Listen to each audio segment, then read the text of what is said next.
Aí vamos, já com essa primeira panorâmica aí do que aconteceu no mundo afora, vamos começar a pensar aqui no nosso quintal, né? A cada dia a gente ouve dizer que o pico é daqui a 15 dias, né? Nós já estamos ouvindo isso há 45 dias, né? Eu não sei que dia é esse, né? Mas tudo bem. Então, enfim, a gente não antevê com muita consistência um cenário de término. Né? A gente já viu aqui ou ali na imprensa o ministro Roberto Barroso, que vai presidir essa eleição, dizendo não, a ideia é que isso aconteça ainda este ano. E aí a pergunta é, quer dizer, quais são as dificuldades jurídicas imediatas, além do óbvio, né? A gente já está acostumado a votar, né? Mas quais são as dificuldades jurídicas imediatas da gente, eventualmente, não conseguir fazer a eleição neste ano? A gente tem...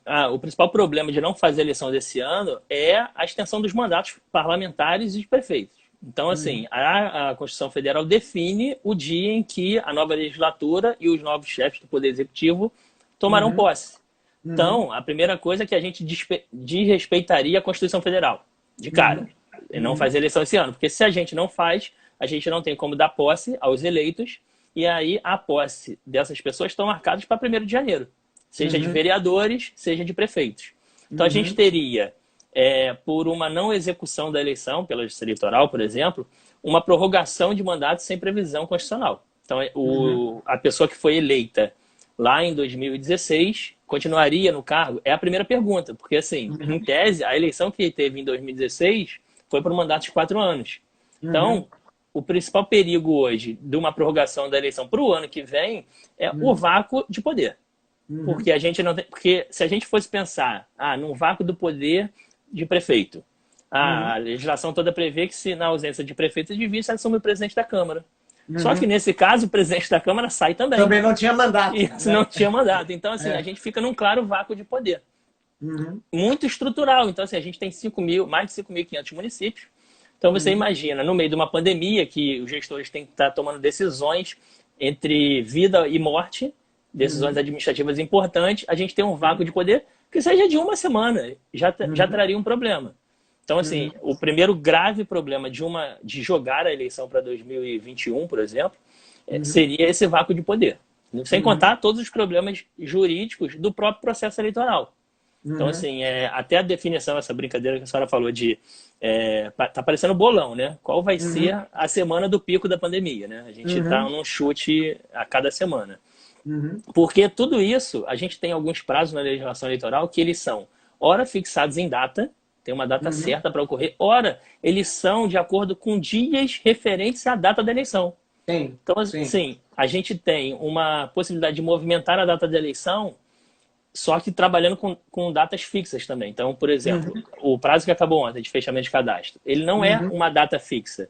Ele acaba 151 dias antes da eleição. Então, se a eleição mudou, a gente vai andar com esse prazo também? A gente, por exemplo, vai reabrir o cadastro e dar nova oportunidade para eleitores regularizarem a situação para compor o colégio eleitoral, seja quando for a eleição, seja novembro, dezembro, 2021.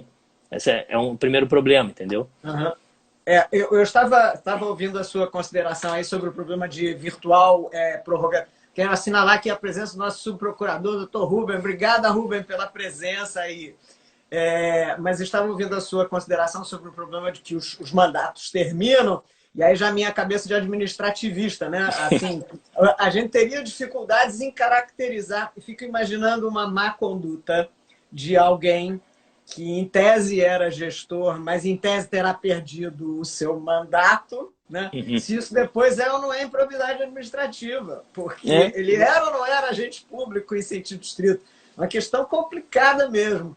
Agora, muito complexo. Também, Bruno, hoje foi a promulgação da emenda 106, né? Aliás, fazer aqui a minha propaganda. Já lancei um texto com impressões sobre a emenda 106, porque o tempo não para, já dizia Cazuza, né? Mas hoje foi a promulgação da emenda 106, cuja aprovação se deu em tempo recorde, né? Eu lembro que cheguei a ver, foi nos primeiros dias de abril, né? E hoje são, sei lá, 7 de maio, a emenda já está promulgada. E aí, assim, em tese, a gente pode imaginar no extremo talvez até uma emenda constitucional para dizer o que vai acontecer com esses mandatos, né? Assim, a gente tem o negócio é tão complexo que, inclusive, teria que haver um acordo institucional. Não é nem o diálogo, né, que a gente conversa, a professora sabe que eu falo muito disso, não é nem um diálogo institucional, é um acordo mesmo. Porque o que acontece? A gente tem o artigo 16 da Constituição Federal que diz que a lei que altera o processo eleitoral entra em vigor e só pode ser aplicada um ano antes. E o Supremo já teve a oportunidade de dizer que isso se aplica, que a lei falada na Constituição é lei gênero. Então pode ser inclusive emenda constitucional ou até virada jurisprudencial. Então vai ficar a pergunta, o Supremo vai aceitar uma mudança dessa, afastando essa interpretação do artigo 16, que ele se aplica a emendas constitucionais ou a mudanças jurisprudenciais? Eu entendo, fazendo uma análise estudiosa, né, do assunto, não pelo lado servidor, né, eu entendo que vai haver essa necessidade, porque a gente não tem outra forma de agir. Então, qualquer mudança, seja para ampliar mandato, seja para mudar a data da eleição, é uma emenda que muda o processo eleitoral com menos de um ano. Isso não tem do que se discutir. Só que o meu medo é que isso seja reconhecido como um afastamento do artigo 16 ad eterno.